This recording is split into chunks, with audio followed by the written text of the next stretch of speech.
đồng hương sáng, núi non xanh ngàn trùng xa, tổ quốc bao la hiền hòa, tươi thắm màu cờ vờn bay trên cao. Muôn trái tim này hòa nhịp cùng ngàn lời ca trên sông lúa, lấp lánh sao bay trên quân kỳ. Nghe rung núi đồi từng bước ta đi, nhắm tới chiến công ngàn năm xưa, nhìn cờ hồng bay rừng rỡ. Vương bao anh hùng bừng cháy trong tim quyết tân binh, Một niềm tin trong phong ba, tô thắm tươi thêm màu cờ, giữ vững hòa bình, dựng xây tương lai chân trời mới sáng ngời quân ta đi.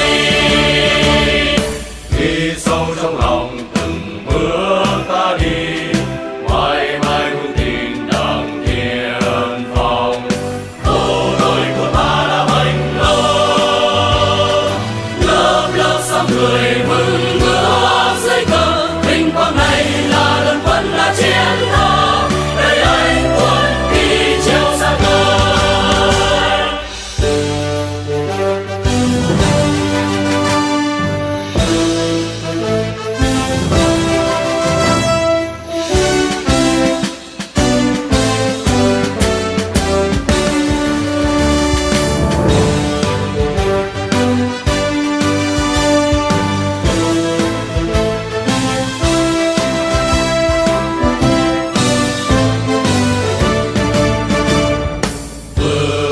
Đồng hương sáng, núi non xanh ngàn trùng xa, tổ quốc bao la hiền hòa, tươi thắm màu cờ vờn bay trên cao.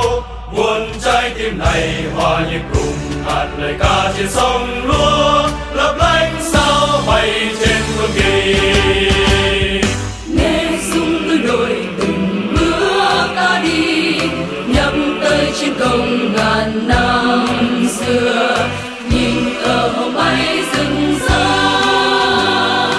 Vương bao anh hùng bừng cháy trong tim quyết tân binh, Một niềm tin trong phong ba, tô thắm tươi thêm màu cờ, giữ vững hòa bình, dựng xây tương lai